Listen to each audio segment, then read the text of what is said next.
This is StarTalk Sports Edition, and for this installment, we're going to revisit the materials world. Today, hacks and gizmos, and there's one person who we befriended down in Georgia, who's our like arm's reach expert on this, and he's back. Well, let me introduce him in a minute, but let me get my co-host done here. I got Gary O'Reilly. Gary, hey, Neil. good to always have you here. Yeah, it's always a pleasure. All right, everyone should know you by now, but a former soccer pro guy over in the UK, turned announcer, and then we got you over here stateside. So I'm delighted by that. It gives authenticity to this sports edition identity. You. And Chuck Nice. Chuck. Hey, what's happening, Neil? I do, dude. Never did any sports ever. No, but I once kicked something. Okay. And you've joked about sports. So there you go.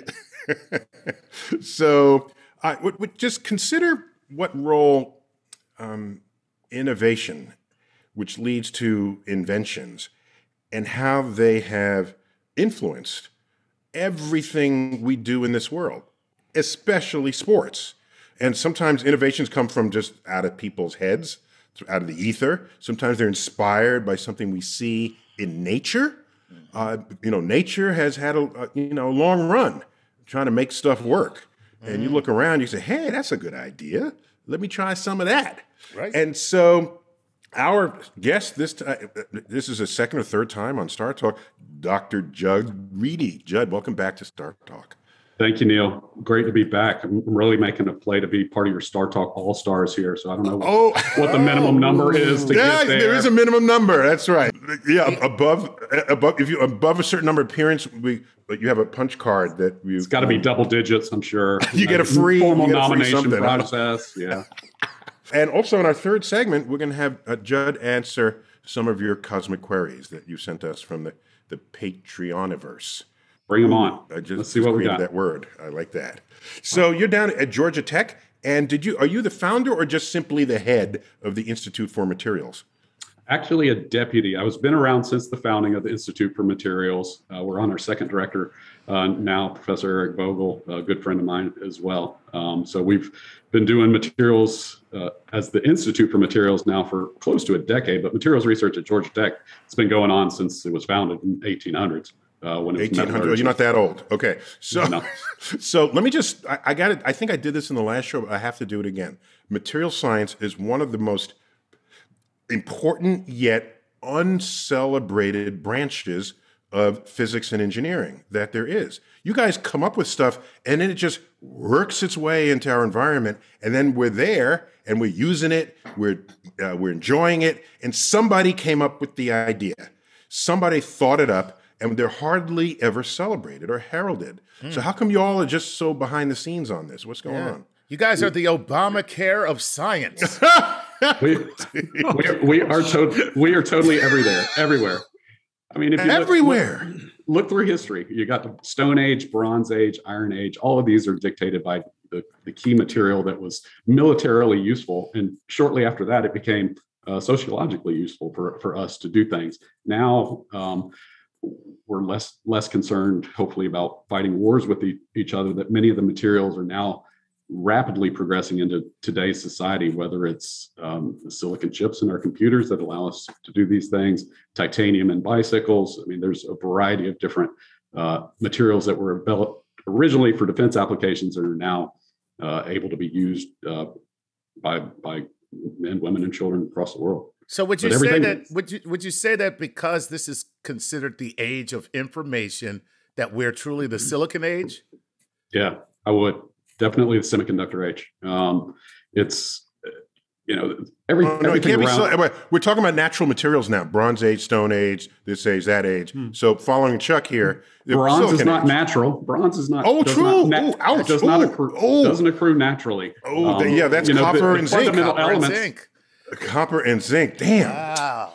Busted on that one. Okay. I'm going to bust you again. I'm sorry. It's actually copper and tin is bronze, and copper and zinc is brass. The Z and the S are switched. That's how material scientists keep you on your toes to not let you remember those things I did easily. double. Okay, I should have shut up right now. Sorry. You can cut that. You can trim that. It's you all can right. edit it That's out. good. I don't mind looking bad. I don't mind looking But the bad. brass age is still going. That's in New Orleans. That's New Orleans. Yeah. The brass age is still happening. Fine jazz, definitely. That's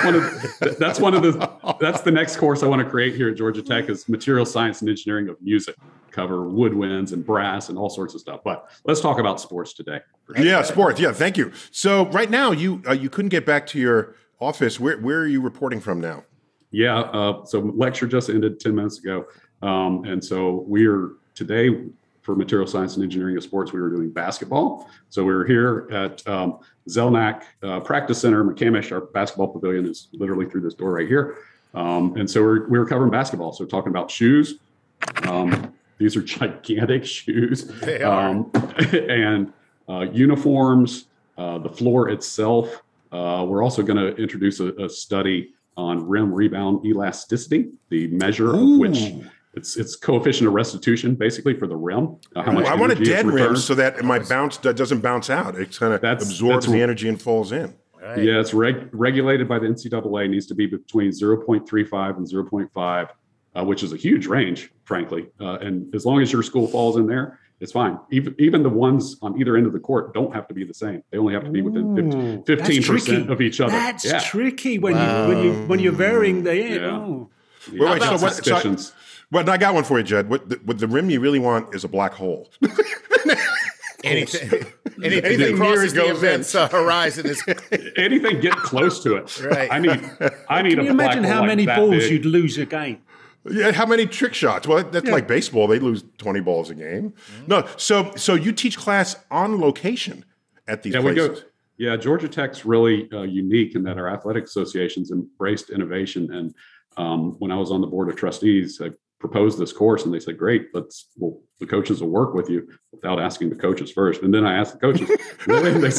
That's how you do that. And they agreed it. Yeah, and they agreed it. And so we cover all of them. We on Monday we did track and field. We've done baseball. We've done softball. We'll do volleyball later on.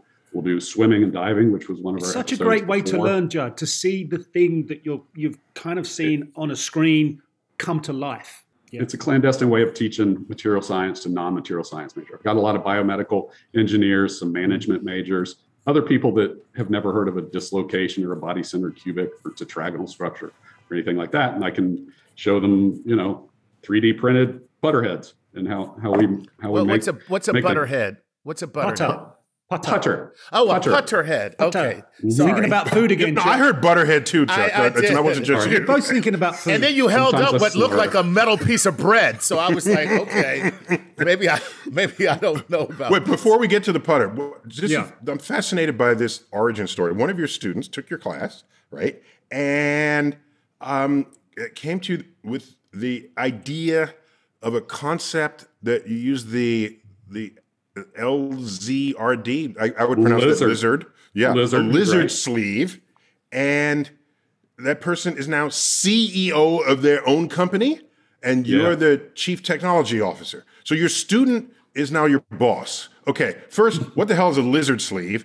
And secondly, I think it's great. You now report to your students. Yeah, The ultimate so revenge. Depending on what grade the student got, right? It is. Mike got an A, and he's graduated now, so he's no longer my student. But yeah, so he was a wide receiver in high school, and he came up with this idea of wide receiver compressions. in American football. Yeah. American football. Yes, sorry, as opposed to Gary's football. And so you'll see a compression Oh sleeve wow, like I see this. all these guys all the time. Where so Right. just for the listeners, Judd has put on what looks like a compression sleeve.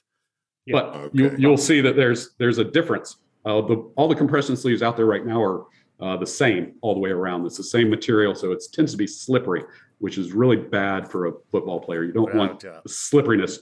Better to have died a small child than fumble the football. That's what Coach Heisman said. Can you tell him that? Can you tell he's down in Georgia right now? Better to have died as a than to small have fumbled. child. Coach Heisman was coach at Georgia Tech, and that's where he said that. And it's totally true. Oh my God. We'd rather this see you. We'd rather see you drop a baby than drop the football. Wait. So wait. So these compressor sleeves, we've seen many athletes use them, and they usually they go over their limbs and go across a joint, typically. Yeah, and so those are the same material all the way around. What Mike said was, hey, what if we made the outside still slippery so that I could shed a defender, but the inside more sticky, a higher coefficient of friction, so that I could hold the ball better. And so it's what's known as a warp knit. It's a combination of polyester, nylon, and polyurethane fibers. Polyurethane is commonly known as spandex. That spandex fiber comes to the top of the inside part, and so it's sticky. It's got a higher coefficient of friction, but it is not like a coated on material. It doesn't launder off. It's not like a stick on like you have with wide receiver gloves. And so we generated these sleeves. Mike's selling them right now. We've got partnerships developed with major companies that I probably can't say on your thing because they're not advertisers. Wait, Jud, I have to go to my panel on this. Gary, Chuck, like, should this even be legal? It is. No, I didn't ask you, Jud. I didn't ask you. These are my people here. I get to rebut. If no one objects, then go for it. If there's nothing already in the rule book that says you cannot, then you go for it. Now, if they like that the sort of swimwear that they started to use it and everyone went, you're too good, take it off, then that's different. But why is that different? It's an advantage. It's some kind of exoskin that changes the dynamics of your play, and it's not you. You're not a better athlete for it. So can I say something? But it's not resisting. No, Jud. You're not resisting.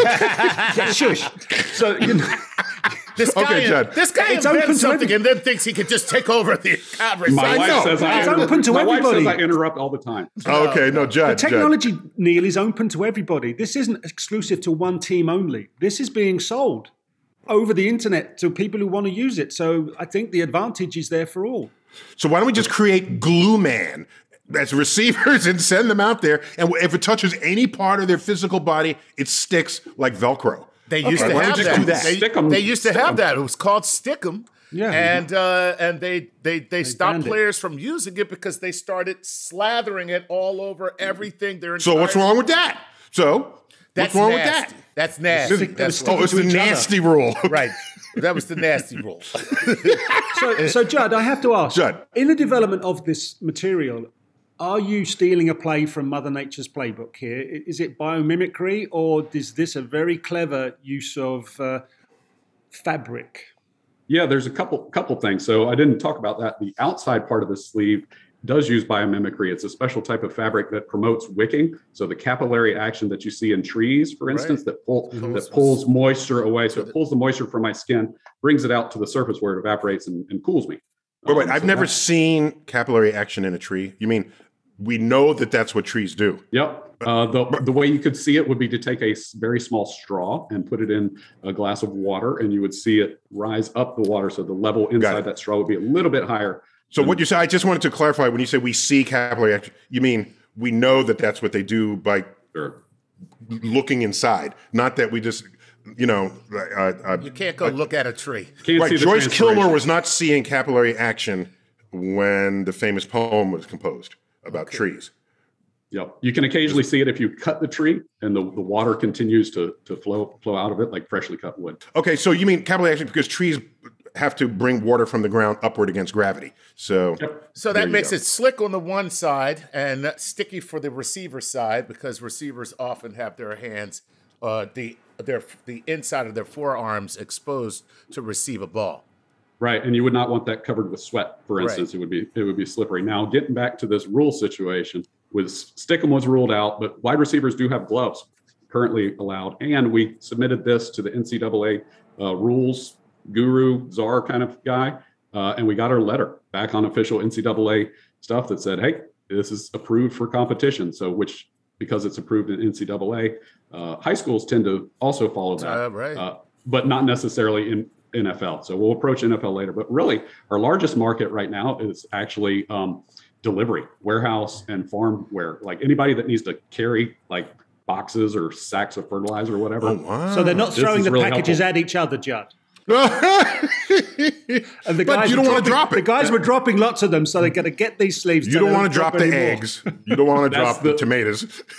That's the lower end delivery services. I have to put a nuance in our vocabulary here because I think when you use the word sticky to people, they think of something tactilely sticky and glue-like, as opposed to something that's simply rougher and has just simply higher friction. But it's not stuck to the surface in the sense we think of glue or Scotch tape sticking to a surface. Is that distinction fair enough to make here?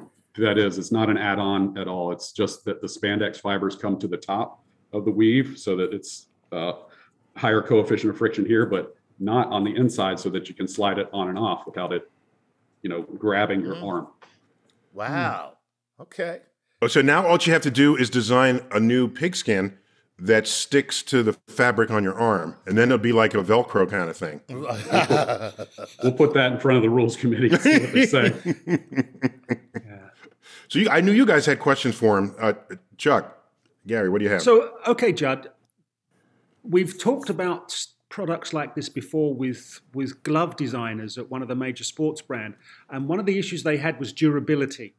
So if you're bringing these spandex fibers to the surface and you're getting a lot of contact, friction, does this damage or wear and is tear? It durable? Yeah. Is this product durable, or is it over-engineered? Do I buy one sleeve for life, or have you built in something, or what is the deal? Before you answer that, Jud, the fact that you're actually making these yourself, I hope they're not durable. Fortunately, we've got a production partner that makes these by the hundreds and thousands of yards of fabric at a time. So they're commercially viable, commercially scaled. And plus, Jud, if I remember my friction physics, where you have high friction, you're guaranteed to have a higher rate of I don't call it erosion. A higher rate of wear and tear. That almost has to be the case, isn't that right? Typically, you would have these asperities, little bumps that would come off. But this is just it's a fiber. It's a polyurethane fiber, spandex that comes to the surface and is more provides a higher coefficient of friction. It's not an add-on material. It's been no, but it means all I'm saying is that if things are sort of stuck to it, it doesn't slide. That means whatever urge it might have had to slide is being grabbed by the material, and that's got to create a higher wear and tear than something that's smooth, doesn't it? So it stresses the material more. Stresses. That's all I'm trying to say. Thank you, Chuck. Based on our testing so far, not an issue. We've done these industrial laundering because some of the major delivery firms have uniforms and they go through much more aggressive laundering than what you and I have at our do our laundry, and they've survived thousands of cycles of being laundered. And again, because it's not a add-on liquid or anything like that that's cured on there, it stays. We do notice that our logo peels off, but after 1,000 or so, that's been about the problem. So we'll work on that. Not good marketing there, Jud. Not good marketing. Because you said you can get it if you're a high school player or a college player. Where can you get this? Because guess what? I bet you there's a lot of high school kids who'd be like, let me get on this right now. Hello, scholarship. Yeah, mamas and daddies would love that too, for sure. You just go to lzrdtech.com, LZRD Tech, TECH.com, and order away. Michael, love to. Man, you guys are all in on that. Listen, we got to take a quick break, but when we come back, we're going to talk about more innovations that come out of this lab, including, what is it, a golf putter that is inspired or borrows airplane technology. I got to see what that one's about when we return on StarTalk Sports Edition. We're back, StarTalk Sports Edition. We've got someone who's becoming a friend of StarTalk, an engineer from Georgia Tech, Jud Ready. Jud, it's great to have you back and it's not your first StarTalk rodeo, and I expect to have many more of these because you work in fascinating fields, not only as they apply to sports, but to the military, to all the rest of us who are neither in the military or play sports. So you're a key source of knowledge and insight into things that are shaping this world, literally and figuratively. So, and I got Chuck and Gary. to you. So, okay, guys. So let me say, tell me now, what's been going on with golf? Golf, it seems to me, as calm as that sport is, people just stand around and they swing at a stationary ball, unlike any other sport. I guess billiards, the balls are stationary when you hit them. But how and why should that sport be so susceptible to scientific and engineering innovations? Yeah, golf is actually the poster child for sports materials innovation. Going back, to the 15th century when it was created, they originally played with, round rocks and knots of wood, and then they moved to goose organs that were stuffed with feathers. Those were called featheries. Those were the golf balls. And then they moved to what are called gutties. Gutta percha is a polymer. And so just throughout history, and now we've got very advanced 5-piece balls. When I was thinking about creating my course, I actually originally entitled it Material Science and Engineering of Golf. But then I decided to broaden it to the rest of the sports as well as I started to make it. I get it. That's cute. You created a golf course. See, Chuck, I could be funny too, Chuck. Yeah, no, not with that. Damn, Chuck is cold. Chuck don't play. Ice cold blooded brother. Yeah. So golf has continually just innovated. I mean, even if you look at the clubs, used to be called woods because they're made out of wood, irons because they used to be made out of iron, but they're not made out of wood anymore. They're made out of titanium or composite of carbon fiber. The irons aren't iron, they're steel, and just golf. So they're still calling them woods and iron. They should call them, pass me the titanium, right? Why don't they do that? Right. Because they're just stuck in their ways, I guess. I don't know. Okay. Yeah. This was another one of your students, wasn't it, Judd? So what happened here? What happened with your student? Yeah. What happened with your student? All right. So we were doing golf. One of my students, Caroline, we approached Bobby Jones Golf Course, which is a course named after a famous Georgia Tech grad, just up the road a little bit, and said, there's a lot of innovation in golf. I'm a material scientist. What's some unique research out there? And so we began to talk to them about additive manufacturing, ways to make putters instead of just being cast, that's where you take a shape and you pour molten metal into it, or forged, which is where you take a solid piece of metal and smash it and shape it into whatever it needs to be, like a putter head. And your student is a biomedical engineer, if my Caroline's correct on her. Caroline's graduating this semester. In fact, got a good job. That's the problem with my workforce, is that they have this nasty habit of graduating all the time. So I know. So I'm always just flunk them, and they have to repeat the class. Oh, these are your options available to you. That's amazing. Those are available for graduate students. We don't flunk them. We just hold on to them for 5, 6, 7 years. For more years, yeah. Well, my advisor told me getting a PhD was all about knowing more and more about less and less. And once I know everything about nothing, that's when she'd give me the degrry. So here I am. There you go. Okay. So I don't understand. But anyway, I don't understand what the purpose. Because I don't know enough about golf. What could you do to a putter? Because that seems to be the exact same motion for every single golfer I've ever seen, and the ball is already on the flattest surface that there is on the course, which is the green. So what do you do to a putter to change that process? It seems like that would be the least susceptible thing in golf to technological innovation. Right. And in a way, you're right. That's why there hasn't been too much technological innovation. But we partnered with Stuart Sink, who's a famous Tech alum as well. That's the best name for a golfer ever. It is. Sink that putt. And he's the best putter. Stuart Sink? Yeah. He's widely recognized as the best putter out there for But we talked to him, and there's a variety of different things. Well, so we did additive manufacturing, so we're able to make putters with distributed metal throughout, and you can see this is hollow. The other aspect is But just to be clear, it means the density is not constant across the putter or the width or through its depth? Correct. We can change the center of gravity and the moment of inertia. And this is just 3D printed with steel. We did this as practice because really we want to use two different materials. One that's very dense, like tungsten, and one that's much, much lighter, not as dense, like aluminum. And then you can really move the weight around to because you want to influence the ball to roll. You don't want to So hit is that the ball the only and make process, it Judd, skid. that will allow that? 3D printing is the only process that we have right now that allows this variation of density? It would allow a gradient. Right now, what they do is they'll take a piece of these two different materials and put them together and weld them. And so it's a very so there'll be an abrupt function. change. I get it. Yeah. Right. You need a billow and an anvil and a really hot fire. Yeah, exactly. So we looked at we looked at the face inserts. This is really primitive. This was version 1.0. So we looked at changing the polymeric face inserts. They have different angles. So depending on the length of the grass, you can have 0.5 degree versus 1 degree, and you can put a couple together and make 2.5 or whatever degrees to allow that ball to not get ground into the surface when you putt. The other aspect you mentioned earlier, Chuck, that you see everybody with the same swing, and that has to do with what's known as toe hang. So I'm going to see if this works. So this is version 2.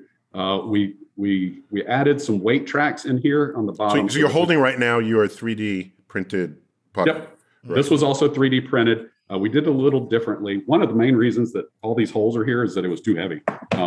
And so we did a second design that takes out just hundreds of grams of weight to get it more comfortable. And one of the things that you see if I hold it like this, the face is basically flat.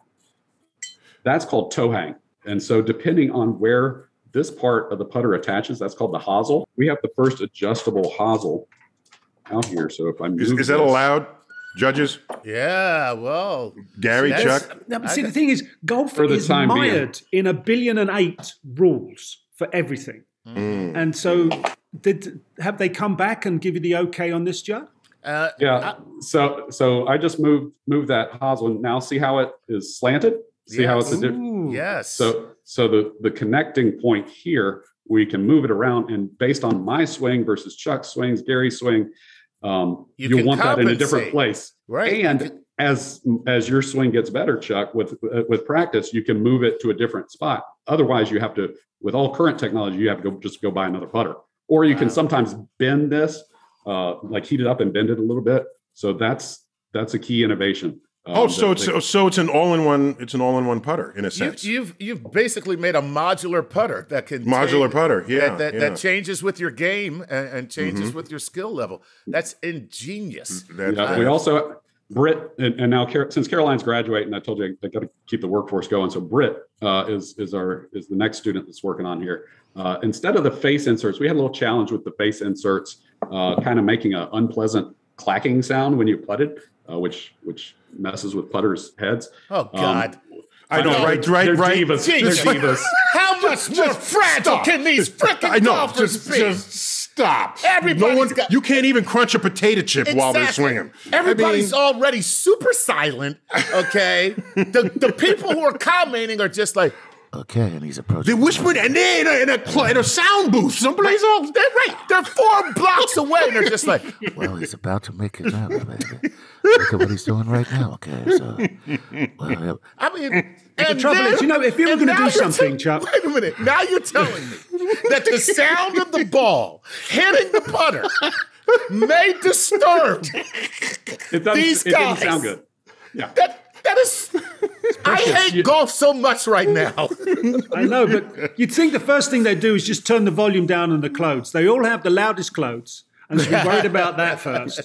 So the thing is, how do you alter the polymer in the face? Because you're kind of thinking you need a more rubberized contact surface to lessen the noise. But if you're putting more rubberized content in there, then you've got deformation when you connect with the ball. So how did you overcome that, Judd? Because everybody hates clacking. Wait a minute, Judd. Let me ask it a different way. All right. So how exactly did you change the face of the putter? Because, of course, the deformation may. Exactly.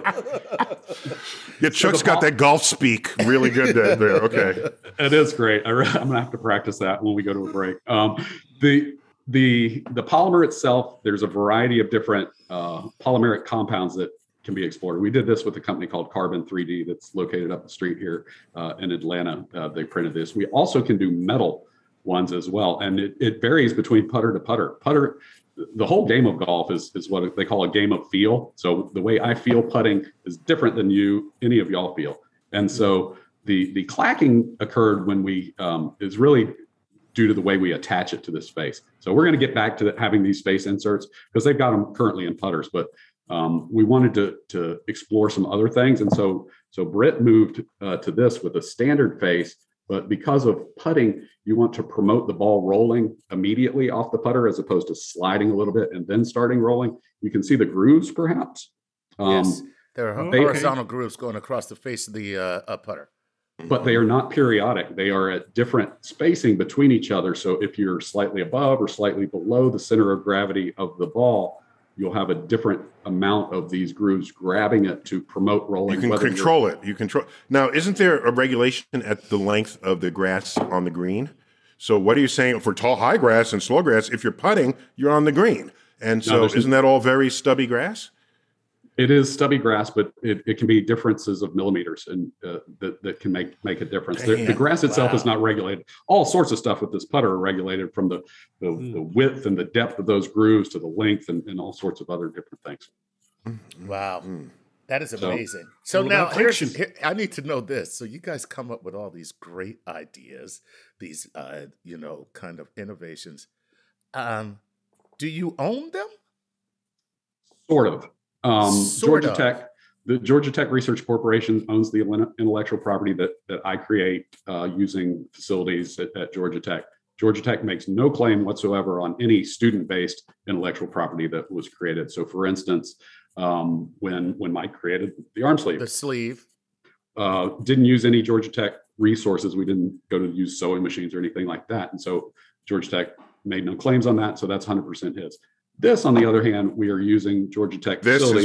This is the putter. The 3D printed. The tools are very expensive, and so then we get into discussion, and they actually did release this IP to Caroline as well. So Caroline has this IP, intellectual property. Intellectual property has filed a patent. It's patent pending, as they say, and that's going to belong to Caroline. Correct. It takes 5 years, and the co-inventors. There's a variety of co-inventors. I'm named on it, as well as some other students. Wow. It takes roughly 5 years, half dozen years, for a patent to get fully prosecuted. So we're a long way from that becoming a fully patent. So in 5 years' time, we can't afford you. Exactly. I mean, all you got to do is just double the salary that I'm making right now, and I'll just be happy. I mean, if we stick right there, that's fine. We'll talk. Okay, we'll take that offline. But we got to take a break. When we come back, we're going to go into Cosmic Queries portion of this Cosmic Queries edition. Stay tuned. We're back. StarTalk, Cosmic Queries. It's a materials world, excuse me. Oh. Yes, not the Madonna. More than one. There's more than one. Metals, ceramics, polymers. More than one kind of material. Yes, indeed. Jud, how can we find your where do we find your creations? Go to materials.gatech.edu. That's the Institute for Materials. We've also got a Twitter. Jud Ready is on Facebook and LinkedIn. There's only 4 other Jud Readys around, and all of them are dead. So I'm the last one around. So that'd be READY, Jud Ready, and that's 2 Ds, right? No, 1D. 1D. Excuse me. So Gary, you got the questions this time from our Patreon members. So let's from the Patreoniverse. So let's do it. So this is a long question from Jason M. in Bentonville. Biomimicry is a fascinating field of research, both in athletics and robotics. Are we currently using it in the exploration of outer space and other planets, Jud? Most of the exploration, for instance, on Mars is geared at making larger things. Now, we do have the helicopter that's able to fly around, but I think what Jason's asking is little tiny, like insect type drones, which certainly the Department of Defense here in the United States is exploring for sure. Very small insect-like drones. I think the challenge that you would have doing that on an outer space application, some sort of exploration, will be capability of that individual drone, as well as powering it and its survivability in general. Many of the larger rovers are designed to have good power systems and heaters to survive the very cold nights that will destroy a lot of the electronics. But it certainly there's an extension of larger rovers, but also small things like CubeSats, like we're doing here at Georgia Tech in the Center for Space Hardware Assembly, Fabrication, and Testing that I direct. All right. When I'm not doing sports. No. So here's one. I've got to try and pronounce this correctly. Sizigi. Don't be like Chuck now, messing up everybody's name. So you make the sense of this. SYZYGY. Oh, syzygy. That's Syzygy. No one actually has that name. But syzygy is an astronomical term, and nobody's named that. So that's just their handle for sure. All right. So that's what's syzygy? Yes. What's it mean, man? I'm lost in space with that one. Okay, it's the only word where it's SYZYG. It has like 4 or 5 consecutive letters, which when written in script all dip below the line. There's a stupid little fact about it. A syzygy is when any 3 objects that are part of an orbital system have the same azimuth in space. So, in eclipse, the sun, moon, and the Earth are in syzygy, either a lunar eclipse or a solar eclipse. That's all it is. Okay. Gotcha. Syzygy, or as I mangled it, Syzygy. Anyway, here's the question. Take an imaginative punt at how nanotechnology will impact human health and improve human abilities. Go on, Judd. And Jud, before we begin, I've heard people not use nano properly. Nano means 1/1000th of, and they talk about a nanobot, and it's something that you can hold in 2 hands, and right? It's sitting on a table. It's sitting on a table. That's that's not a nanobot. That's a full-fledged bot. If it were nano size, you wouldn't be able to see it. So Jud, how are you guys using the prefix nano? Yeah, nano is just 10 to the minus 9. So it's thousandth of the size of a human hair. Very, very small structures. But nano in the 90s got a really good name. There's a lot of funding thrown behind it. So everybody's just slapping nano on whatever. Micro would be a better phrasing, Micro, right. Which is 10 to the minus 6 zeros instead of 9 zeros. Mm-hmm. So how will nano affect things? Well, first of all, our entire body is already nanostructured. So it's very natural for us to begin to interface at those length scales that Mother Nature has already figured out over many millions of years. Right. Now humankind is able to start engineering at those scales. So certainly interfacing with any of the electrical aspects of our body, like our eyes, ears, tactile senses, any sort of paralysis, like your central nervous system, those are there. We definitely use nanotechnology to engineer, say, the titanium implants that you might have in your hip replacement. We already do that now. You've also got polymeric implants, ceramic materials. All of these are engineered, maybe not necessarily at the nano level to the minus 9 zeros, but certainly the micro level. Let me ask you this. Does both you and Neil, so does the engineering of something like MNRA, does that considered nanotech, since you're working on what is clearly a cellular level? I'd say yeah. I think cellular is much bigger than MNRA. Well, cellular is bigger than MNRA. What I would say, that's what I'm saying. I can summarize this. Working within the cellular. I can summarize this. You cannot build something more intricate than the scale of the tools you're using. You can't, right? So if you're going to put together a building and it's made of bricks, sure, bricklayers can do that, okay? But if the building is made of cells and all you have are forklifts, you can't build it, okay? So the scale of the tools has to match the scale of what it is you are assembling if you want to control what you're assembling. And often, medically, we will co-opt what are already biological tools that your body has in order to build or destroy cells that are smaller than the size of our tools. But in the limit...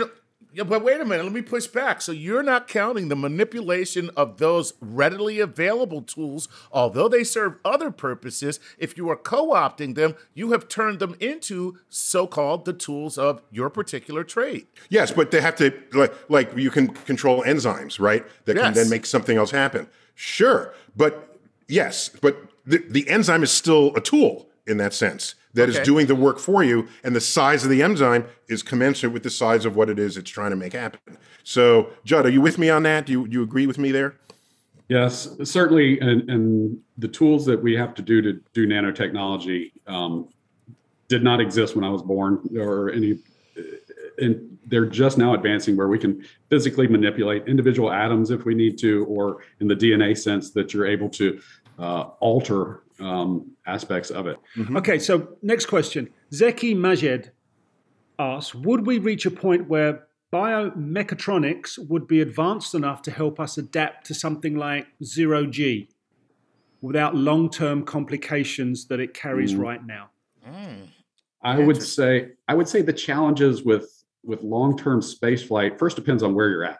I mean, because we spent over a year in Earth orbit, both Russians and Americans. I think Scott's a little bit shy of 1 year. But certainly cumulatively. Scott Kelly.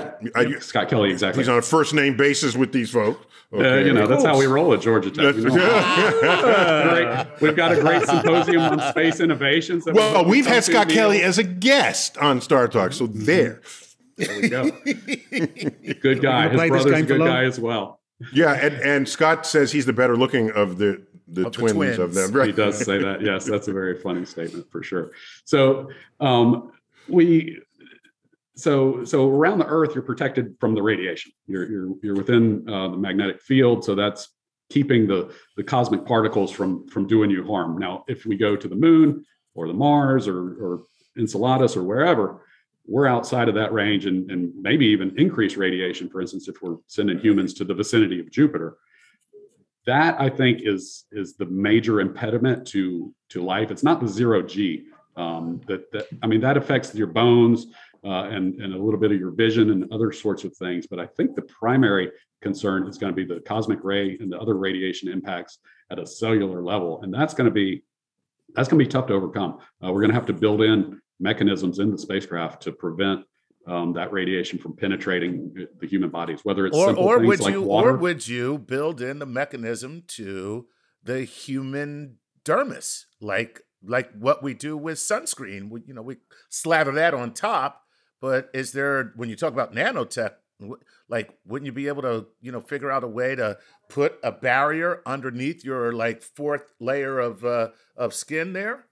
Potentially. The sunscreen works because of the wavelength of ultraviolet light, whereas the wavelength of these cosmic particles is vastly different, that it may not be able to prevent.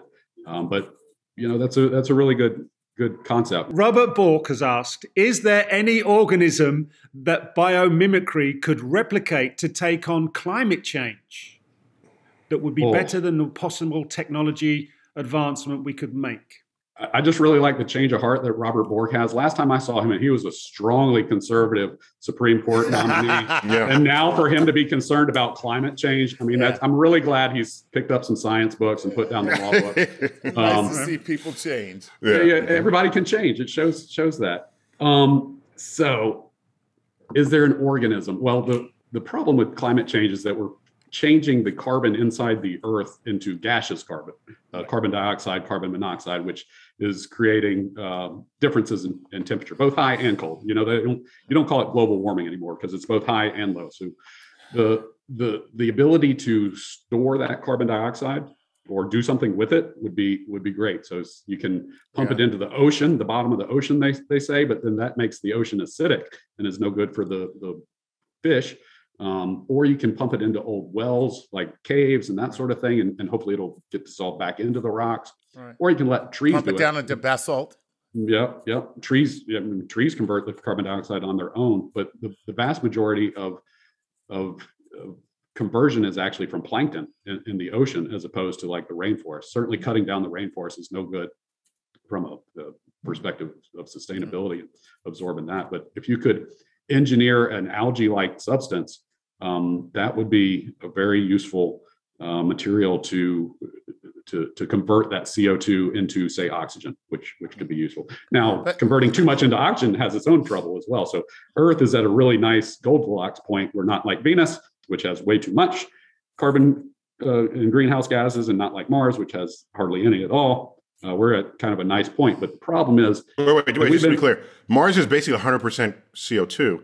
There's just very little of it. Very thin, yes. Right. So all the gas that is there is actually greenhouse gas, but it can't trap the heat because it's too thin. too thin of an atmosphere. So, but really, what you're saying is the idea. Some mitigation might happen through capture, but the real deal is we have to stop putting carbon into the atmosphere. We got to stop with the carbon. We got to stop with the methane. These greenhouse gases that we're pumping into the atmosphere on such a gigaton basis, we got to stop that. But clearly, Bork doesn't want to do that. He wants Jud to invent something that he can keep putting carbon in there, and then Jud takes it out. That's the whole point of the question. Right. Yeah. I think just the production of the CO2 needs to slow down, and people say, well, volcanoes spew out a whole bunch of CO2, but you can very easily track the development of humanity and the emissions and see a direct correlation. It's very clear when you plot it, and it's not Judd, we know that. We're trying to get you to fix it. You know that. I know. We'll work with it again. I'm not a biologist, so I'll need I'm to not a talk biologist, Jim. I know. I'm an engineer, Jim, not a biologist. Damn it, Jim. But there's certainly mechanisms of catalysis where you convert one material, say CO2, to some other material that becomes beneficial. For instance, as Neil was mentioning, for Mars, they're considering converting that CO2 to rocket fuel. You bring along some additional components, specifically the hydrogen, and you can do a reaction to take the CO2 and the hydrogen and make methane. And then you can burn that, which will help you get off the surface of Mars or hop around the surface of Mars, as the case may be. Okay. So what you're saying is we need you coming and going in our sports, in our space exploration, and even Everywhere. in our survival. Yeah. I just ask your readers to look around themselves right now, or listeners to look around themselves. And there's glasses, there's metals, they'll call them plastics. I don't allow my students to do that. We call them polymers. And then all of those have been engineered. Even wood is engineered to a degree from a shaping perspective, and some is preferentially planted. All right, guys, I think we're going to have to call it quits there. But the lesson here is that we need Jud for all of civilization. Everything. Put me on once a week, $50. I'll charge you. Nah, we'll make it $100 now. All right, we'll talk. I just know that we have scratched the surface with the We'll get my people to call your people, Jud. Yeah. We'll make that happen. All right, guys. Jud, it's been really good to have you this second, or is it third time on this program? And this will happen again for sure. And we'll have you cross over into our StarTalk flagship and talk about just a broader conversation about materials in civilization.